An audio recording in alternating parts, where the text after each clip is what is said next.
2024 বছৰটো অবৈধ বিদেশীক ৰক্ষণাবেক্ষণ দিব খোজা শক্তিৰ বিৰুদ্ধে সিংহৰ দৰে জাগ্ৰত হ'ব লাগিব অসমৰ খিলঞ্জীয়া জনগোষ্ঠীসমূহ। খিলঞ্জীয়া জনগোষ্ঠীসমূহলৈ মাঘ বিহুৰ আন্তৰিক শুভেচ্ছা জ্ঞাপন কৰি মেজিৰ জুইত খিলঞ্জীয়াৰ শত্ৰুবোৰক দাহ কৰিবলৈ আহ্বান জনাইছে অসম সন্মিলিত মহাসংঘই। 105টা খিলঞ্জীয়া সংগঠনৰ যৌথ মঞ্চ তথা ঐক্যমঞ্চ তথা জাতিসংঘ অসম সন্মিলিত মহাসংঘই আসাম খিলঞ্জীয়া দল সংগঠনে অসমত বাংলাদেশৰ স্বাধীনতা ঘোষণা কৰাৰ তাৰিখ 71 চনৰ 24 মাৰ্চলৈ 80 লাখ অবৈধ বাঙালীভাষী হিন্দু মুছলমান বিদেশী আৰু নেপালী বিদেশী ৰাখিবলৈ সুপ্ৰিম কোৰ্টত মহাসংঘৰ গোচৰৰ বিৰোধিতাৰে খিলঞ্জীয়াৰ সুৰক্ষাৰ বিৰুদ্ধে থিয় দিয়া এক ভয়ংকৰ কলা ইতিহাস ৰূপে 2023 চনটো লিপিবদ্ধ হৈ ৰ'ল। এইটো অত্যন্ত দুৰ্ভাগ্যজনক কথা।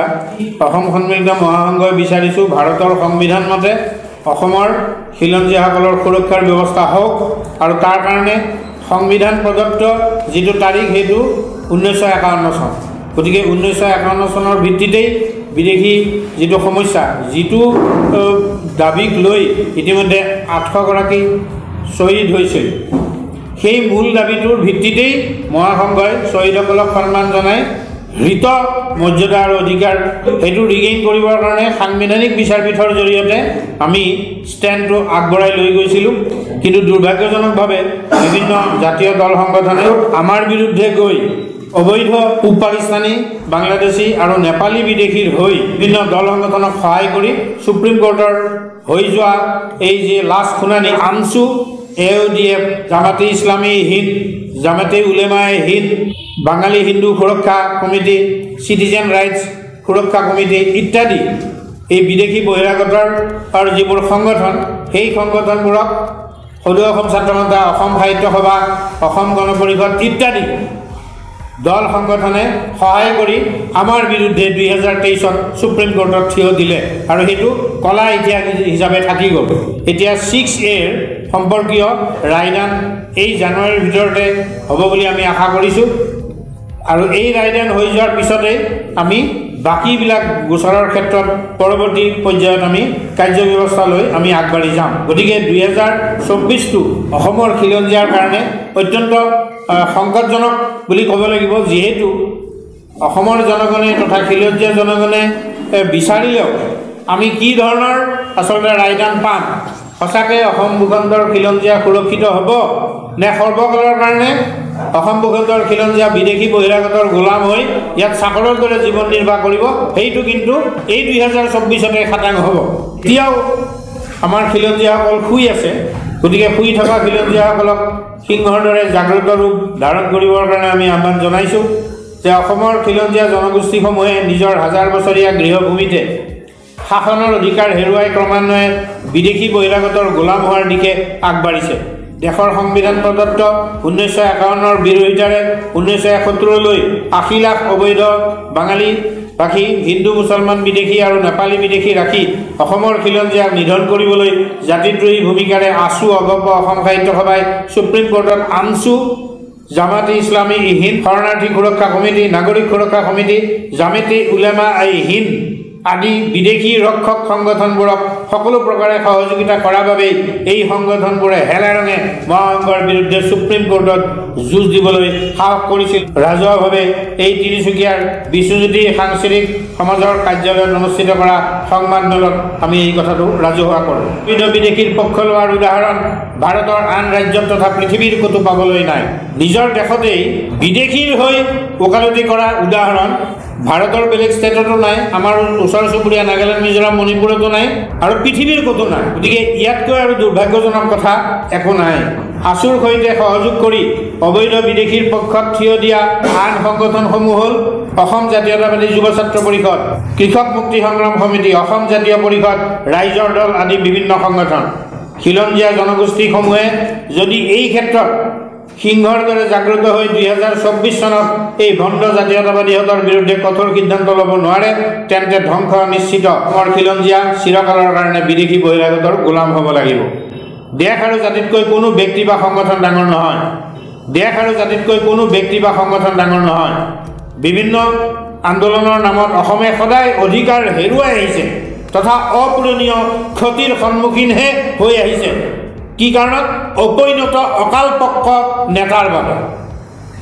অপৰিণত অকালপক্ষ নেতাৰ বাবে ৰাইজৰ গাত একো দুখ নাই। ৰাইজে হিয়া উজৰি আন্দোলন কৰিছে। সেই ভাষা আন্দোলন, মাধ্যম আন্দোলনৰ পৰা যদি আমি এখন লম্বা লিষ্ট, অসমতহে হৈছে এই আন্দোলনবোৰ, ভাৰতৰ ক'তো হোৱা নাই। কিন্তু ভাৰতৰ সকলো ৰাজ্যতে নিজৰ নিজৰ ভাষা সুৰক্ষিত, ভাষা আইন সুৰক্ষিত। সেই ভাষাতে ডেপুটি কমিশ্যনাৰেই হওক বা এছেম্বলি ছেক্ৰেটেৰিয়েটেই হওক নিজৰ ৰাজ্য ভাষাত কাম চলি আছে। কিন্তু অসমত ৰাজ্য ভাষা অসমীয়াত ছেক্ৰেটেৰিয়েট চলা নাই, ইংৰাজীত চলে। আজি তিনিচুকীয়া ডেপুটি কমিশ্যনাৰৰ পৰা আৰম্ভ কৰি সমস্ত ডেপুটি কমিশ্যনাৰ অফিচত ইংৰাজীত চলে। ৰাম ৰাম। কিন্তু আমাৰ এই মানুহ মৰিছিল, গতিকে আমি সেই অৱস্থাত আছোঁ। গতিকে ইয়াতকৈ আৰু পৰিতাপৰ কথা নাই। নেতা আৰু দালালসকলে আন্দোলনৰ ফলত বিধায়ক, মন্ত্ৰী আৰু ব্যৱসায়ী হৈ সীমাহীন সম্পত্তিৰ অধিকাৰী হৈছে। সকলো দেখিও যদি খিলঞ্জীয়া জনগোষ্ঠীসমূহে নিজৰ ভৱিষ্যত বংশধৰসকলৰ সুৰক্ষাৰ বাবে হাতে কামে নালাগে, তেন্তে ধ্বংস নিশ্চিত। 2024 বছৰটোত সুপ্ৰিম কোৰ্টৰ সাংবিধানিক বিচাৰপীঠে পৰ্যায়ক্ৰমে অসমত বিদেশী চিনাক্ত কৰাৰ ভিত্তি বছৰ, ৰাষ্ট্ৰীয় নাগৰিকপঞ্জীৰ ভিত্তি বছৰ, অবৈধ বিদেশীৰ সন্তানৰ নাগৰিকত্ব, ৰাষ্ট্ৰসংঘৰ খিলঞ্জীয়া লোকৰ অধিকাৰ চনত কাৰ্যকৰী কৰা ইত্যাদি বহুতো বিষয়ত ৰায়দান কৰিব। উল্লেখিত দল সংগঠনবোৰে অবৈধ বিদেশীৰ ৰক্ষণাবেক্ষণৰ বাবে যেনেদৰে লাগি আছে, তাৰ ফলত অসমে পাই হেৰুওৱা অৱস্থা হ'লে খিলঞ্জীয়া জনগোষ্ঠীসমূহ চিৰদিনলৈ বিদেশী বহিৰাগতৰ গোলাম হ'ব লাগিব। সেয়ে সময়ৰ আহ্বান শিৰোগত কৰি খিলঞ্জীয়া জনগোষ্ঠীসমূহে সিংহৰ দৰে জাগ্ৰত হৈ অসমক ৰক্ষা কৰা উচিত। মহাভাৰতত পাণ্ডৱৰ পক্ষত খুব কম আছিল, কৌৰৱৰ পক্ষত বেছি আছিল। যুদ্ধ ক্ষেত্ৰত স্বয়ং অৰ্জুনে অস্ত্ৰ ল'ব খোজা নাছিল। তেতিয়া কৃষ্ণই বাৰে বাৰে কৈছিল যে নহয়, তুমি অস্ত্ৰ ল'ব লাগিব। নহয়, মই নলওঁ অস্ত্ৰ, কাৰণ মোৰ পিতামহ ভীষ্ম আছে, গুৰু দ্ৰোণাচাৰ্য আছে, প্ৰধানমন্ত্ৰী কৃপাচাৰ্য আছে, মোৰ ভাগিন ভতিজা ভাইসকল আছে। সেই পক্ষত বাবে যেনেদৰে লাগি আছে, তাৰ ফলত অসমে পাই হেৰুওৱা অৱস্থা হ'লে খিলঞ্জীয়া জনগোষ্ঠীসমূহ চিৰদিনলৈ বিদেশী বহিৰাগতৰ গোলাম হ'ব লাগিব। সেয়ে সময়ৰ আহ্বান শিৰোগত কৰি খিলঞ্জীয়া জনগোষ্ঠীসমূহে সিংহৰ দৰে জাগ্ৰত হৈ অসমক ৰক্ষা কৰা উচিত।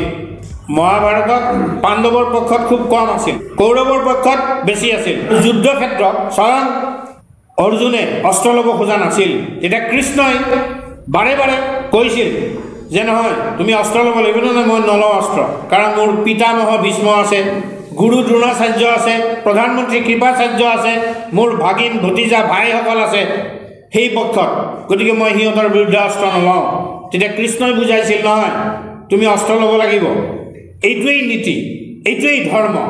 ধৰ্ম ৰক্ষা কৰিবৰ কাৰণেই তুমি অস্ত্ৰ ল'ব লাগিব, কাৰণ তেওঁলোক পাপৰ পক্ষত আছে, অন্যায়ৰ পক্ষত আছে, অধৰ্মৰ পক্ষত আছে, তেওঁলোক মৃত। তুমি আনুষ্ঠানিকভাৱে অস্ত্ৰ লৈ সিহঁতক মাৰিব লাগিব। আৰু এই বুলি যেতিয়া বহুত বুজালে আৰু শেষত কৃষ্ণৰ বুজনিত অৰ্জুনে অস্ত্ৰ তুলি ল'লে আৰু পিতামহ ভীষ্ম, গুৰু দ্ৰোণাচাৰ্য ইত্যাদি সকলোকে বধ কৰিলে। That's the logic. গতিকে আজিও আমাৰ অসমত সেই অৱস্থা। খিলঞ্জীয়া জাতি জনগোষ্ঠীক ৰক্ষা কৰিবৰ কাৰণে খিলঞ্জীয়া জাতি জনগোষ্ঠীসমূহে কৃষ্ণৰ নিৰ্দেশত অৰ্জুনে যি ৰূপ ধৰিছিল, সেই ৰূপ ধৰিব পাৰিব লাগিব। অৰ্জুনৰ দৰে নিজৰ দেশ, জাতি, মাটি ৰক্ষা কৰিবৰ কাৰণে আমাৰ মাজতে থকা বদন বিভীষণ লালুক খোলা বিদেশী ৰক্ষকসকলৰ বিৰুদ্ধে ব্যৱস্থা ল'ব পাৰিব লাগিব। नानी ने परनानी से न जाने कितनी पुश्तों का प्यार उमड़ के आता है एक फुलके में। इसीलिए रोटी रोटी नहीं, आशीर्वाद है। और इस आशीर्वाद में है बेहतरीन गेहूं, जो चुना जाता है देश के कोने कोने से, फिर साफ होता है 3 बार गहराई से और पीसा जाता है पारंपरिक चक्की की तरह, जिससे मिले सर्वगुण संपन्न आटा। आशीर्वाद, भारत का नंबर 1 आटा ब्रांड फ्रॉम ITC।